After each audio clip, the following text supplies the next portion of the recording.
nena kuyambirira kuja kuti zokambirana zimene zabwera pano zokhuza amalawi ambiri, koma popeza kuti amalawi ena chiyankhulo cha Samundachi samva ndifake ndinakakamizika kuwerenga chikalata chimene chili mu Chingerezi.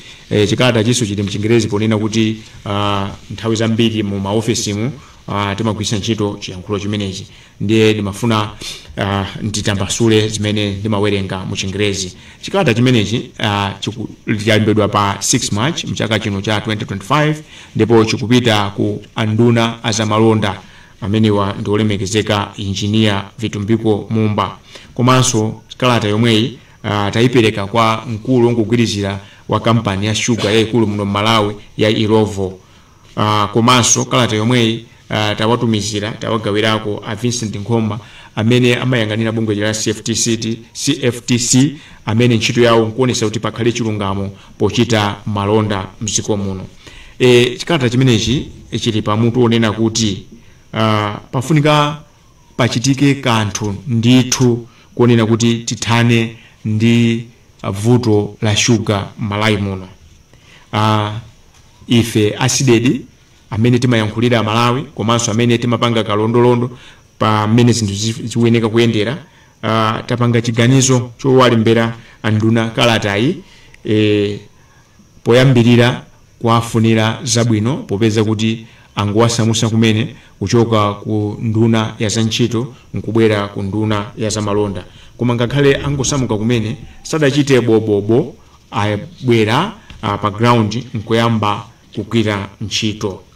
Amalawi eni ake aona andunawa akuyenda kusakasaka kuona kuti kodi zikuchitika ndi chani kuti sugar asowe mdziko muno. Pamene tikuwafunira zabwino andunawa timafuna tiwaziwise ndi chake tawalembera kalatayi kuwafotokozera kuti ntchito imene mwayambayi ndi yayikulu, ntchito imeneyi singathe pongoyendera mu masitolo kokha, ndipo timafuna tiwasimikizire pano mosapindira ndefu mkamwa kunena kuti zimene aona m'masitolo sadayambepo, sanaone kanthu. Kunkhani ya sugar kuli zinthu. Ndimafuna anduna muziwe kunena kuti sugar ndi chikhamu pachokha mdziko muno ngakhalenso kumayiko ena. Chifukwa cha chimenecho tikuganiza kuti ntchito imene mwayiyambayi ndiyofunika kuti musayigwire nokha, muyigwire ndi anthu osiyanasiyana kuphatikizapo Amalawi eni ake. Tinene pano mosabisapo kanthu kuti ntchito imeneyi mukayikakamira simuyikwanisa, mapeto ake muvulala. Tikunena zimene zifukwa chani?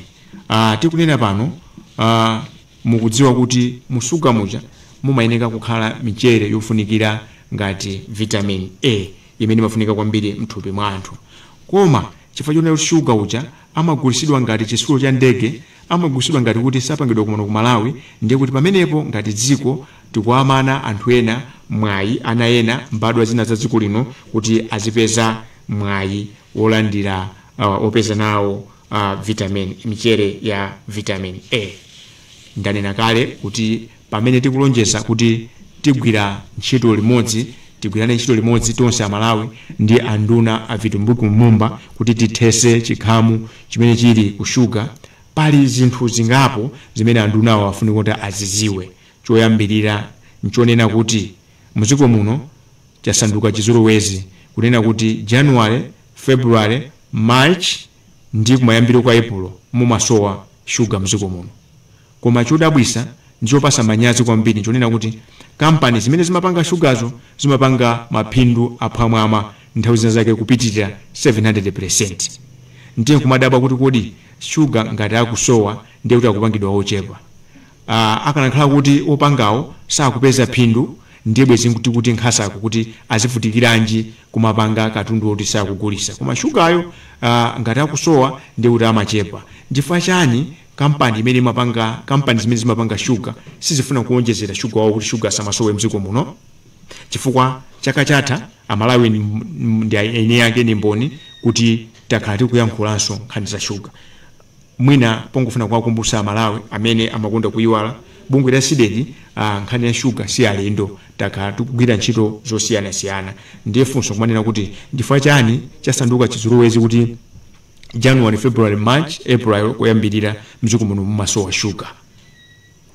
chinthu chachiwiri choti anduna adziwe nchonena kuti kudapangidwa lingaliro lonena kuti kulibe lamulo loziwika bwino kupatula lija la Control of Goods Act limene limayang'anira nkhani za sugar. Pamene chikhalirecho maiko onse amene ayandikana nawo ali ndi malamulo awo, ndiye anthu ena akufuna kwabwino adapanga bill imene amayitchula kuti sugar bill. Koma pali njomba lero ayisinthe, mawa ayisinthe, nkucha atiuze kuti ikulowa kwa zaka 11 zapitazi bill imene ikukanika kuti ikalowe ku nyumba ya malamulo anthu ayikambirane. Chifukwa chimenechi anthu ena amene amasatira bwino za sugar akuti ilovo ndimene inasanduka unduna wa za sugar muno Malawi. Chifukwa amangozuka ndi kupanga chonse chimene akufuna, chifukwa palibe lamulo lililonse limene limawapangisa kuti azikhala ngati kuti akhala mu line. Chinthu chachitatu nchonena kuti mukapita kukayankhula ndi anthu amene adapanga chisankho chopereka minda yawo, kuti mukayankhula ndi anthu amene amagwira ntchito kulima nzimbeyo, ndi anthu omvetsa chisoni kwambiri. Sakupeza phindu lilonse pa thukuta lawo, sakupeza phindu lilonse pa minda yawo. Komanso mukayang'anitsa kuboma lero tikudandaula forex, ndi anthu amafunsa kuti kodi amene amapindula pa ulimi wa nzimbe kapena pa malonda a sugar mdziko muno ndi ndani? Chifukwa bomalo silikupeza phindu, alimiso sakupeza phindu. Padakali pano pa anthu amene akugwira ntchito m'minda ya nzimbeyo sangakwanisonso kugula sugar. Chinthu chachinayi nchonena kuti anduna adziwe kuti kampani ya Ilovo idakatenga chileso ku bwalo lalikulu la High Court kulesa nthambija ya CFTC kunena kuti isawakakamize kuti asise mtengo wa sugar ndi 25 kwacha pa 100 kwacha iliyonse. Zimene zachitika mu August 2023 mpaka na pano chileso chimenecho sichinachosedwe. Komanso bungwe limene la CFTC lidagamula kunena kuti mkulu woyimira boma pa milandu ayifufuze kampani ya Ilovo ndipo ayimbe milandu. Chigamulocho chidakalipo, koma mkulu woyimira boma pa milandu komanso CFTC singalamule kampani ya Ilovo kuti isise sugar ndi 25% chifukwa chonena kuti kuli chileso. Mpaka na pano chileso sichinachosedwe. Bungwe la CFTC linapita ku kotiko mu Okutobala, ndipo a judge a Charlotte Wezi Malonda adanena mu bwalo kunena kuti chigamulo chawo apereka pakatha masiku 30 munali mu Oktoba 2023 mpaka na lero masiku 30 sanathe. Timafuna anduna muziwe zimenezi. Chinthu cha number 5 nchonena kuti nyumba ya malamulo imene imasogozedwa ndi mkulu zokambirana a Richard Chimwendo Banda amenenso ndi nduna kumeneko akukhalira ripoti la kauniuni amene anachitika koyamba mu mbiri ya dziko lino pa nkhani za sugar. Ndisindike pamene kuti mbuyo monsemu nkhani ya sugar anali maloza, anthu samalonda okambirana kuti sugar wakwera mtengo, kuti sugar usowa chifukwa chani, anthu ankangoyang'ana. Koma tithokoze kuti abwera anduna olemekezeka a Simplex Chichola Banda, iwo adayima ndi Malawi ndikuyamba kuonesesa ndikujoinana nafe pa nkhondo yonesesa kuti sugar atsike mtengo. Mwamwayi Mulungu amapereka anthu atsogoleri. Kunalinso mtsogoleri wina ku nyumba ya malamulo yoona za malonda ndi zokopa anthu olemekezekapo nkhoma amene titalemba kalata ya madando kupita kwa speaker. Iwo adasogolera mkumano woyamba womva kuti kodi chikuchitika ndi chani mdziko muno kuti sugar azidula ngati kuti amapangidwa kunja. Koma ripoti imene chomvesa chisoni Malawi ndimafuna ndidziwe kuti nyumba ya malamulo kuyambira 2023 sakufuna kuti ayivomereze. Mmenemo munapangidwa mfundo zoti sugar asike mtengo, mmenemo munayikidwa mfundo zoti sugar asamasowe. Ndiye amene muli ni mwayi mwafunse mkulu wa zokambirana ku nyumba ya malamulo Richard Chimwendo Banda kuti kodi chifukwa chani ripoti imeneyi nyumba ya malamulo sili kufuna kuti alivomereze. Ndibwereze pamene kuti kuli ripoti la the first ever sugar public inquiry imene inachitika mu July 2023 mpaka na pano ripoti imeneyo ku nyumba ya malamulo aphungu mosogozedwa ndi mkulu wa zokambirana kumeneko Richard Chimwendo Banda sakufuna kuti alivomereze ripoti imeneyi. Ndiye mafuna kuti anduna aza malonda mudziwe zimenezo. Chinthu china choti mudziwe nchonena kuti kufikira lero kuli konse kumene amaponza zinthu amakhala ndi kamalo pamene amagulisirako zinthu zawozo. mukapita ku bakery mupeza kuti ali ndi mavani amene amanka madera na amagulisa kuma wholesale mwakapikulisa, koma ukalowa bakery amakulola kugulisa sugar, amatha kugula amalola kugula pepani, amalola kugulisa bread. Koma ndifuna ndikuwuzeni lero kuti simungapite kudwangwa palibe angagule kolo paketi imodzi ya sugar. Irovo salola kugulisa sugar kwa Malawi pompo amampanga sugar amapitisa kwa madistributor. Kodi ndifuna chani Irovo imaoneka ngati kuti sifuna kupanga interact ndi Amalawi directly pamene tikuzoti company yo ilipo ifa cha Amalawi? Ndi zinthu 6 izi ndimafuna kuti anduna muziziwe musanapange chiganizo china chopita chisogolo. Titakuziwisani zimenezo timafuna tipezerepo mwayi popeza kuti inu kachidwe kanu ka zinthu nkamphamvu komanso kosiyana ndi nduna zina zimene zimangogona tulo nkumazilemeresa. Timafuna tikupempheni kuti msiku muno tili ndi lamulo lija lopempha mautenga mosavuta. Kuzera mwa inu timafuna kuti kampani ya Irovo ibwere poyera ibwerese zinthu izi. 1. Ma contract ndi migwirizano imene adasainirana ndi anthu amene amagawa sugar amene amachula kuti ma distributor. Kodi adapasana mgwirizano wa muyaya? Ngati sulu wa muyaya, kodi adagwirizana kwa zaka zingati? Chinthu chachiwiri, timafuna kampani ya Irovo kuzera kwa inu anduna azamalonda ibwere poyera iuze mtundu wa Malawi kuti kodi chaka chimene chatha ichichi nzimbe imene ambuti sugar amene tikumaliza adapanga sugar ochuluka bwanji? Kodi mwa sugar ameneyi ndi ngati amene anamgulisa kuno? Kodi sugar amene anapitisa kunja ndi ochuluka bwanji? Andikunja kwake akupita kuti andakupita motani? Kodi misonkho yoyenerera ikulipiridwa pa malonda amene akuchitika awa? Chinthu china timafuna kuti kuzera mwa inu anduna kampani ya Irovo ibwere poyera inene kuti kodi anthu amene amagawa sugar awa adawapasa sugar ochuluka bwanji? Poyambirira price worth, kachiwiri right price, kachitatu chipiku, kenako kalaria, pomaliza simama general dealers. Ndibwereze apa makampani ndachula apa ni makampani amene Irovo ikapanga sugar amawapasa, akawapasa iwowa ndi amene amakagawa sugar uja madera osiyanasiyana. Ndi timafuna kampani ya Irovo ibwere poyera inene kuti kodi muchaka chimenechi mugwizano umene ulipo right price anampasa sugar ochuluka bwanji, price worth anapasa matani angati, chipiku anawapasa matani angati, kalaria anawapasa matani angati, pomaliza simama general dealers adapasa matani angati. Izi zitithandiza chifukwa choti tapanga kafukufuku wambiri ngati asidedi ndiye tikudikirano tikhale ndi mautenga awa kuti tibwere tiauza Malawi kuti kodi kwenikweni chachitika kushuga ku ndi chani.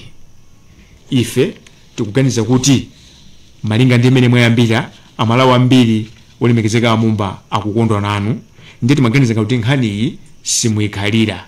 Chifukwa chani?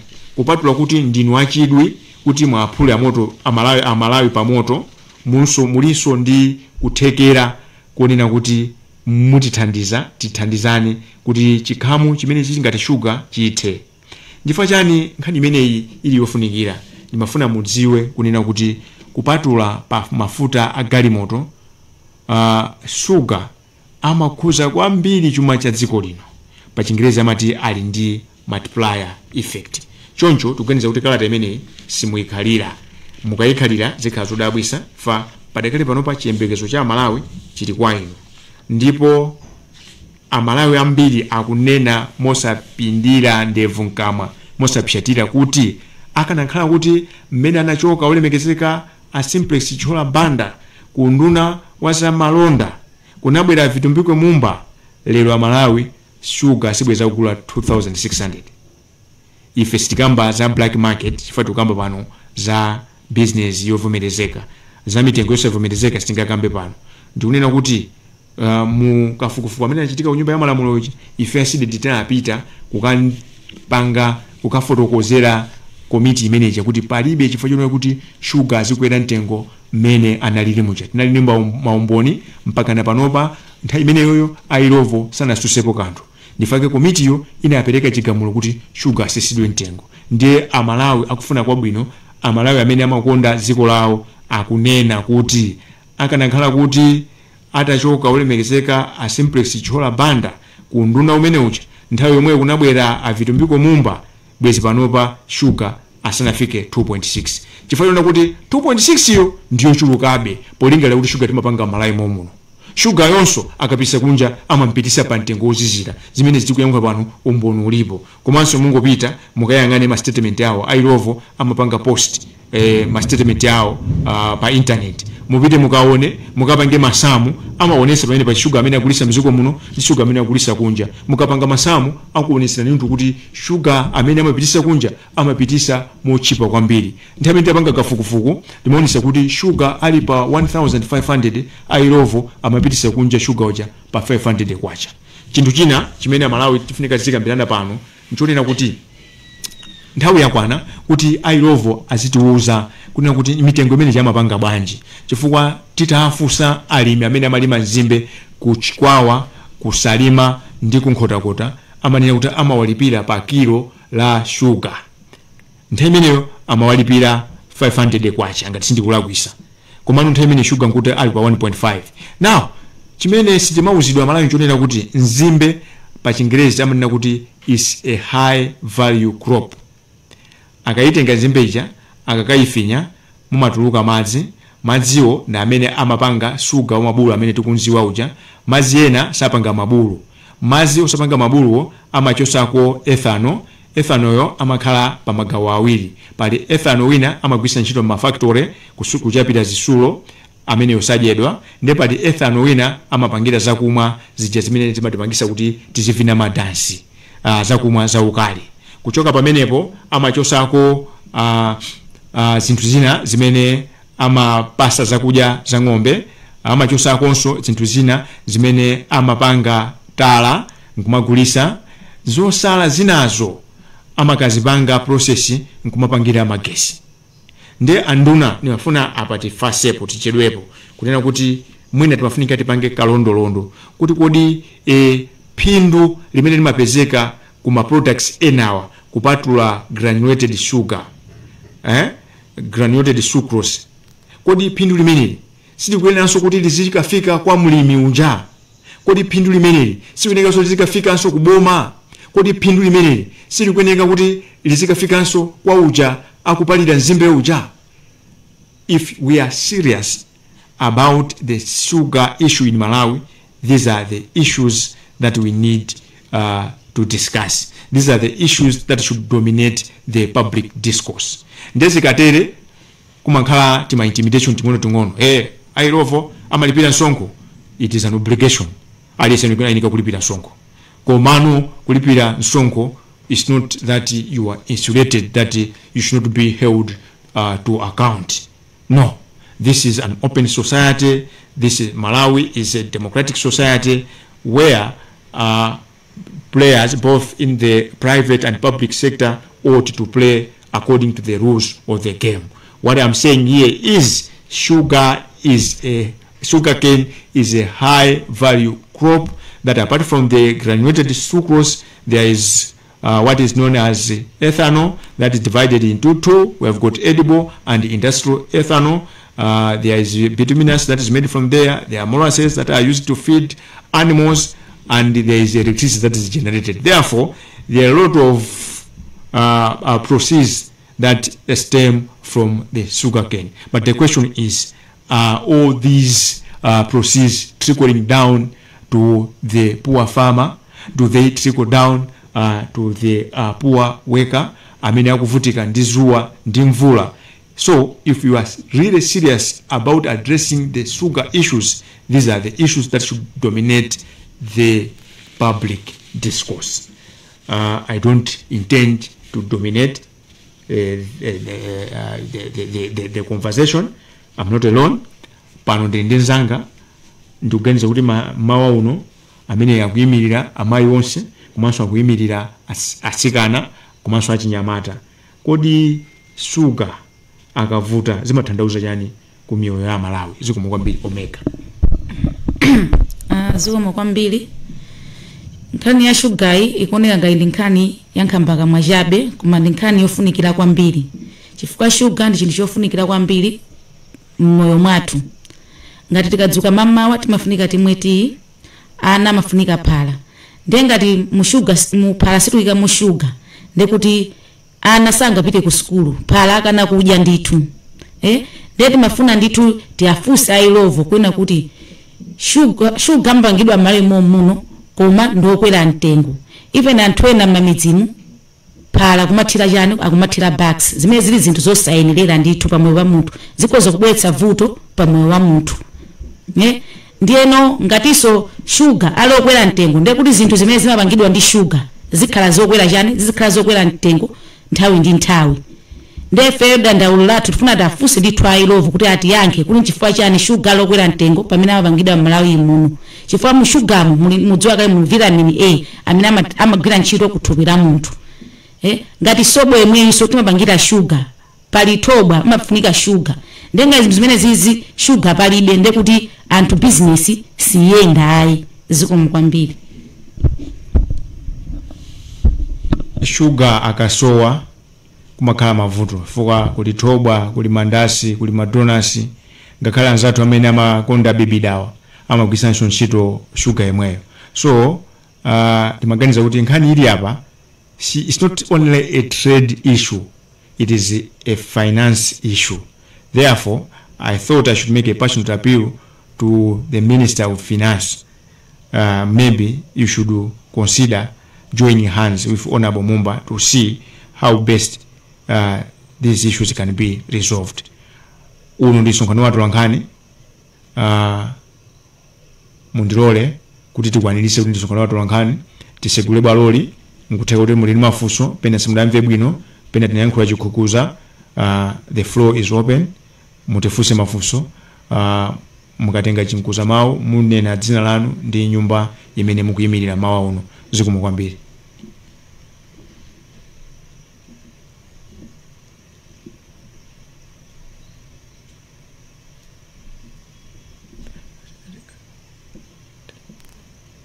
Yes. Ndikuona mkono.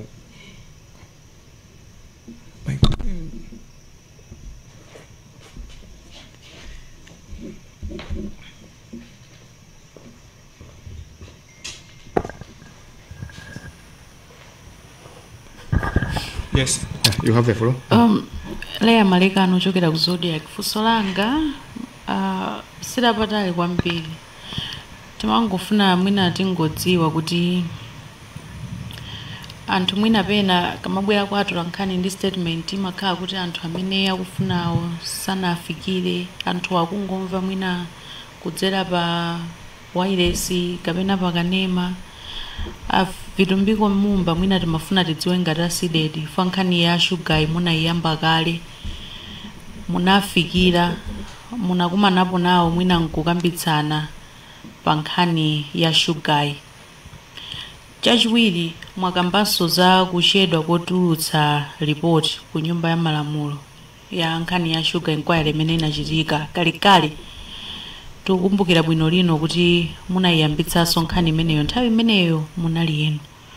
Mwina poyankhula ndi adindowa akumafotokoza kuti vuto kwenikweni lili pati, komanso mwina lipotilo la sakamira pati kuti mwina asalitulutse kufika pano kuti anthu akugula sugar 2600 pa msika ovomerezeka komanso 4000 ena 5000 kumene pa msika. Zikomo kwambiri. Nkhani yofikirana nkhani yabwino kwambiri koma tivomereze kuti Malawi ndi democracy. Ndi democracy ili ndi magawo atatu formale koma pali gawo limodzi lofunikira kwambiri limene ili fourth arm imene ili media. Kuti kumene ndafika pano taafikira. Bwino lake chokoma kwambiri nchonena kuti Vitumbiko Mumba akuoneka kuti ni munthu wozichepesa.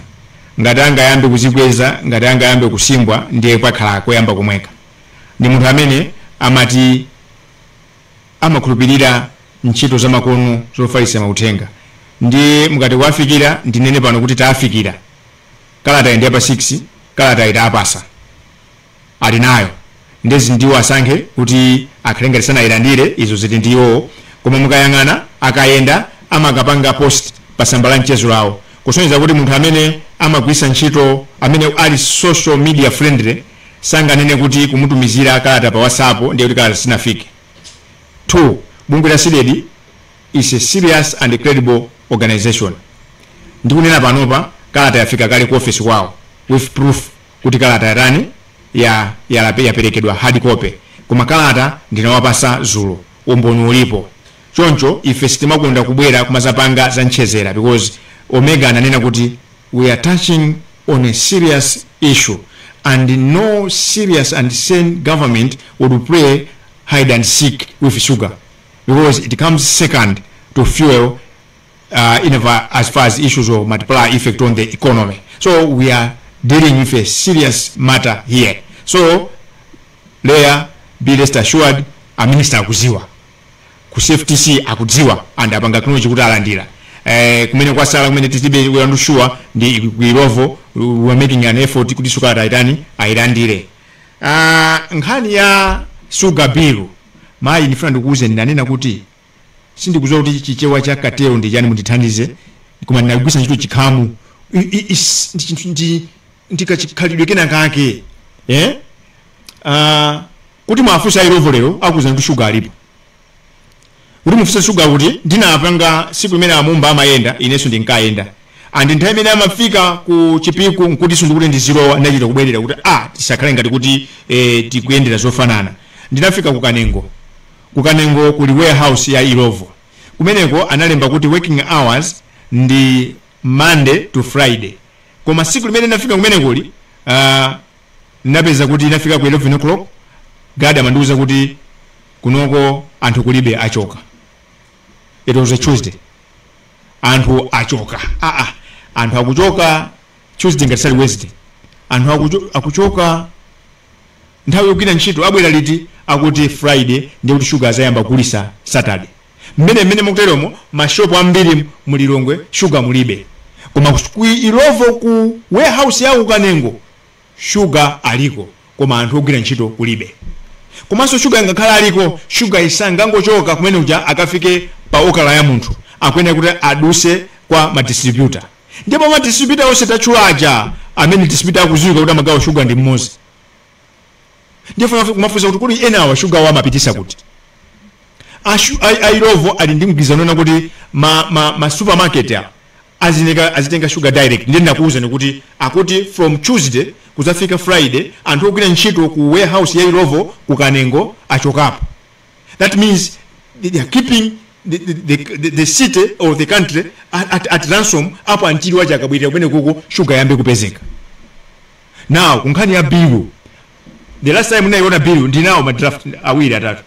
Lero anthu akayamba kwambirana akatipita ku nyumba ya malamulo imapezeka kuti mapeji 95.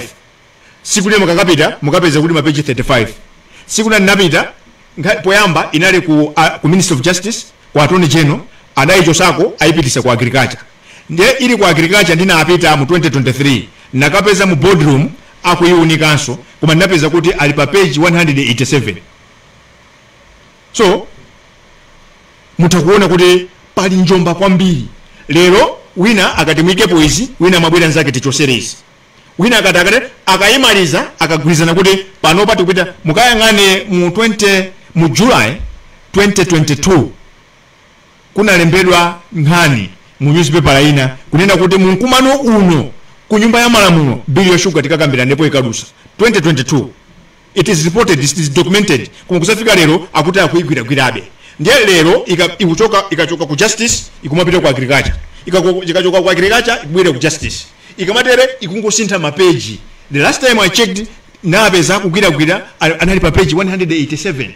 You see? So that should tell something kuti ndifanira kuti nkhani ya sugar ni nkhani kuti ngati dziko tibwere pamozi. Si nkhani ya munthu mmodzi. Timvane ifanira kuti padakale panopa amumba amagwira ntchito yabwino koma pompano muyitanise mkumano emergency meeting pakala anthu amene amalima sugar and mukumbukira masoka pomba alimi anzimbe adachita zionesero nkhani yake yachani ya lamulo lomwe la sugar bill. Nde amene amalima nzimbe amene amapanga sugar ife ogula ndi aboma tikhale pamosi ndakaswiri ena tikonze nkhani chifukwa chonena kuti dziko lina mu Africa mu Mauritius chuma chawo chinayenda bwino chifukwa cha ulimi wachani wa nzimbe and Amalawi umene simukuziwa our sugar is so superior as compared to the rest of the region. Sucrose extraction rate per 1 ton yonse ya nzimbe imazabwera 14.5%. Pamene mukapita maiko ngati ku Zambia imabwera pa 8.5, ku Mozambique ndi 7.5, ku Tanzania ndi 8. Kusonyeza kuti nzimbe yathu yakuno Mulungu anatidalisa doti latuli ndimagwirizana kwambiri ndi nzimbe and sugar wathu mu region iyi ndiye khayo amene amaloledwa ku America. Kwa ndiye muzisifuza kuti tili ndi kampani yopanga sugar, tili ndi doti labwino, tili ndi anthu olimbikira ntchito, chifukwa cha ndi madandaula kuti forex kulibe. Chimachitika njani? Sugar kupangidwa Malawi muno. China chimene amayikapo ndi chani chimene chimafunika forex kuti sugar azidula chonje ngati amapangidwa kunja. Mukafusa amakuuza ni zizungu ziwiri.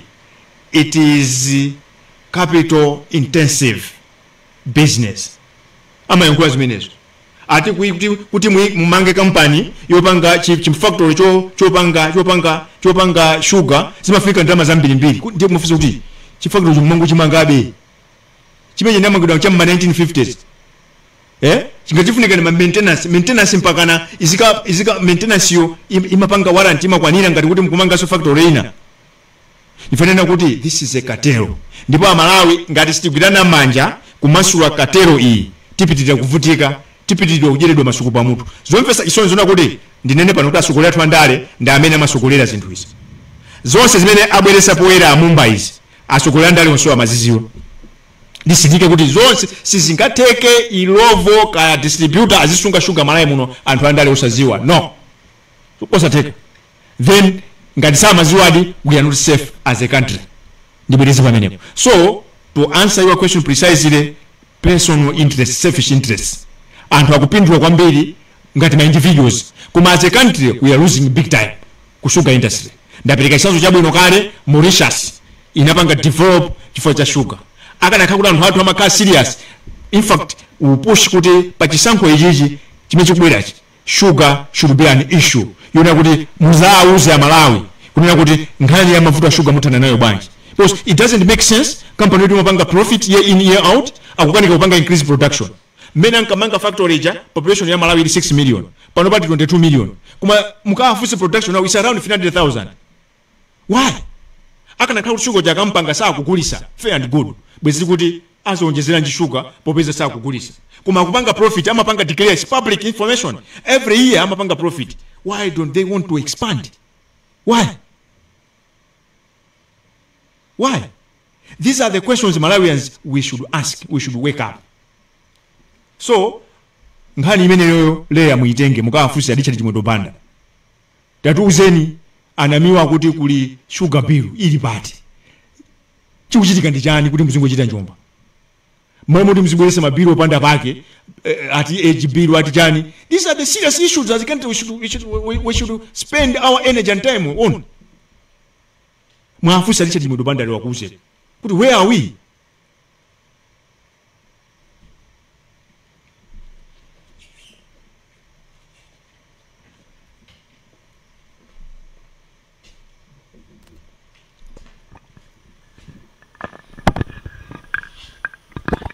Dzina ndi Alex Patterson kuchokera ku wireless image. Mwina simuona kuti ngati bunga limene mmamenyeranso ufulu wa anthu kutokhala kwabwino kuti mungopanga join kapena kuti kupanga support zimene akupanga anduna amumba mwina ngati kumayendera nawo mashopu komanso kuonetsetsa kuti sugar saubisidwa. Do you think it can be the necessary move? Malawi is not a banana republic. Tini malamulo deso tili mandate zimene ndikuyankhula panozi mashopu mo taenda ma warehouse ndaenda ndina kuti takafika dziko lino lichuluka chibwana anthu ambiri akamationa Amalawi amationa ngati anthu opusa chimene chomuziziwa. So ife ntchito yathu ndikubwera kunena kuti uku zimene akubisa ndi izi ndifake dauza ndunawa kuti ngati ali serious amumba aitanise an emergency sugar indawa kumene kukabwera ma issues izoenda mu mashopu ndi nkhani yabwino koma sithandiza kanthu. ndanena kale mfundo 6 zili apa kuti kunatengedwa chileso mu August 2023 ACFTC anakapita ku court kukamangala kuti achichose. Judge Wezi Charlotte Malonda mu ruling ananena kuti in 30 days apanga ruling. That was in October 2023. Lero ndija ndanena kuti mu July kunali the first ever parliamentary public inquiry on sugar pricing and production. Mpaka na lero nyumba ya malamulo ikukhalira report. So mmene tabwera pano ndi tugwiza nawo Mumba ifama nina kuti amene sasusana nafe athanizana nafe akana kuti tikususana nawo tekanabwera pompati kanauza kuti no mukulakwisa. And mukayiona kalatayi tikunenaso kunena kuti while pledging our support to unbundle the cartel, SEDED intends to bring to your attention the following issues. Kwazi kuli ma issues and ndaona post yawo ndamapanga bwino ndakumbukirano kuti anali ku Irovo. Nkhani ya nduna siyofunika kuti piecemeal approach. Nkhani isofunika piecemeal approach. Chifukwa kuli zinthu zambiri zimene tazibweresa poyera. Chimene mukufunika simufunika kuti muyendere ali mipauka ayi, Irovo muyendere payoka ayi, muyitanise mkumano onso ukhale wa mangu ngatidi muli serious. If the minister is really serious about addressing sugar issues, we should have an emergency sugar in Dawa. That should be a build up on the public inquiry imene yachitika mu July. Tatokozeswa speaker Mike Catherine Kotane ha titalembera petition adamva kulira kwa Malawi ndipo pempho lathu analivomera kuzera mwa Apo Nkhoma.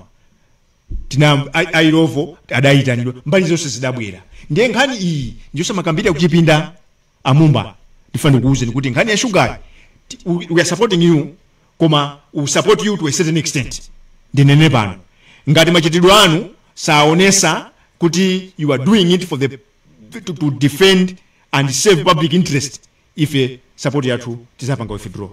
Because the Constitution section 12 is very clear that those people exercising political authority do so solely to save and protect public interest. So as we are sitting here, we would like to believe that Honorable Mumba is exercising political authority solely to save and to protect public interest. Now we are speaking on behalf of Malawians. Kuti ngani kuenda mashopu, kuenda Irovo yoka, shwa amanena kuti aliyese akapeleka kampangani yake amaoneka ngabwino.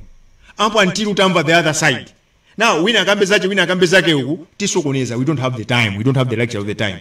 We need an emergency sugar in Dawa. The time is now. Before the energy mina now amumba isanate. Asana before ni mafuna sunene kuti akapitirira osapanga zimene kunena apa, he will be captured. Mark my word. If Honorable Mumba you are following, I want to assure you that if you don't tread carefully, shortly you will be captured. Mind you, you are dealing with a cartel. Sugar in Malawi is a cartel, and just like elsewhere, it's a cartel. Now, this is why I'm saying, this should be a joint venture. We need collaborative effort. Every Malawian, we should join hands in order to unbundle this cartel. So, we ended up with and better club and information. This is why we want to Irovo at Uzi. My distributor wow, and now I pass my contract. From there, this into as I'm sitting here, see the Simaluba we have information. And thank you very much, Malawians. The few patriots, information is coming up. Shortly or sooner or later, we are going to liberate this country economically.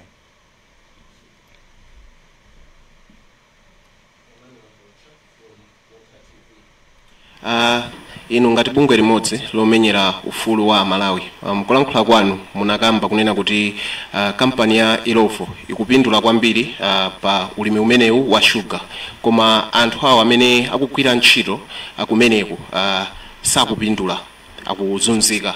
Mwina munayesera kukambirana kwa mwina zimenezi ndi a Ministry of Labor kuti kuonetsetsanso kuti mwina kwamenyera ufulu anthu ogwira ntchito kumeneko kuti adzipindula ngati mmene likupinduliranso kampani imene zikomo kwambiri.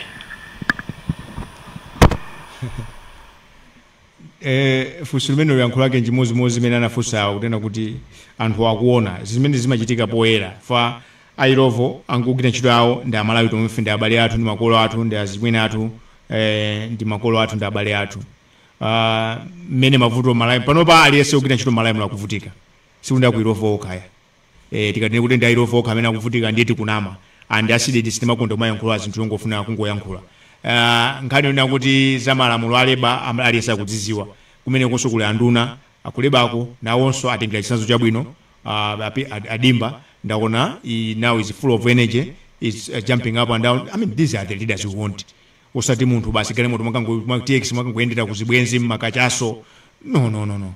So imenezo I think tayankha kale kuti ntchitozi timapanga act according to mandate kuti ife titere ife yathu ndiyo ngoyimba ngoma kunena kuti enawo amene ali mandate apite akaone zikakhala kuti sakupanga naming and shaming zikomo kwambiri. Ndikukhulupirira kuti abwera pano nkale komanso zimene tinabwera nazo takwangula ndimaganiza kuti nthawi yakwana kuti titseke komabe nkutheka. You have something to say? Okay, fine.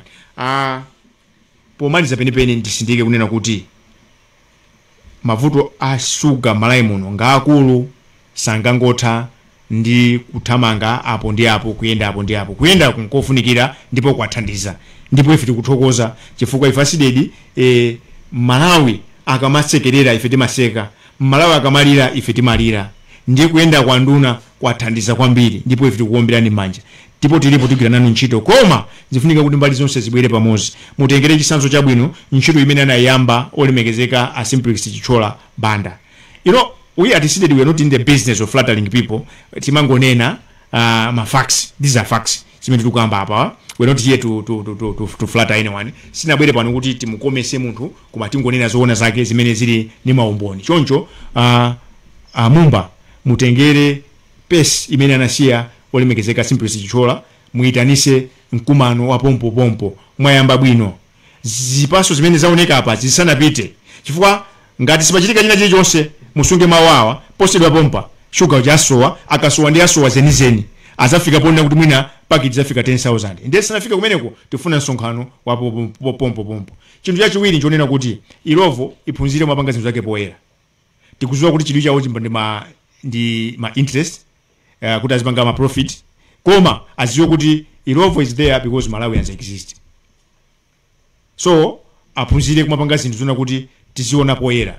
Price build up atuonese kuti msuga mumalowa chani kuti sugar azidula motere. Chinthu china ngati sugar yowavuta priority muzipereka mu supermarket.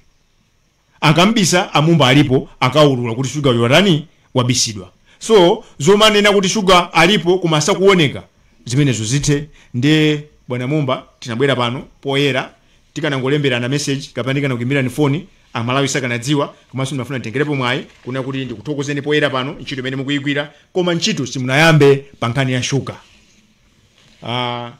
Pomaliza penipeni ndisindike kuti kuirovoko zikafika potina muzipereka mu supermarket kuti anthu shuga zikampeza pa mtengo wabwino koma nkhani ya mtengo zimene zikuyimisa mtengo sitikuyenekanso Amalawi kuti shuga tizigula pa 2,600 hayi ali kutali shuga timapanga kunkuno. Nkhondo imeneyo tikupira kuti ndi minister amene tiyende naye limodzi kuti Amalawi tiyipambane nkhondo imeneyi. Tikayipambana mtengo wa sugar ukhale womverera. Sizoona kuti Amalawi ena aziona sugar ngati kuti wanthu opeza bwino. No. Sugar is a basic necessity. Sugar is not a luxury. Koma Amalawi ambiri sa sugar nayo walako. Chifukwa chani? Sugar yo amakusidwa ngati akupangidwa kunja. Ndeli kamakapangani ya sugar timakhala nkhani timakumbukira Salima Sugar. Male mbingu mzimu wake use muntenderana aona kuti chinthu chabwino njone kuti pakhale competition pansika apa. Ndi anayambisa Salima Sugar. Nkhani ya Salima Sugar ndi yaitali ndiyo funika tizayambe payokha ndikayamba pano tisokoneza. Zikomo kwambiri kuchati chikwado manena kuti mukalalike zimene mwazimva inunso mukalembe zimene mwazimva tinayamba ndi pemphero mundilole tiseke ndi pemphero. Thank you very much for your kind attention. Dzina la Atate ndi la Mwana ndi la Mzimu Woyera. Ambuye tikuthokozani kuti msonkhano wathu wayenda bwino. Tikupemphaninso kuti pamene tikubwerera tikathe kuyenda bwino. Tapemphera onsezi dzina la Mwana wa Yesu Khristu yemweyo Ambuye athu. Amen. Dzina la Atate ndi la Mwana ndi la Mzimu Woyera.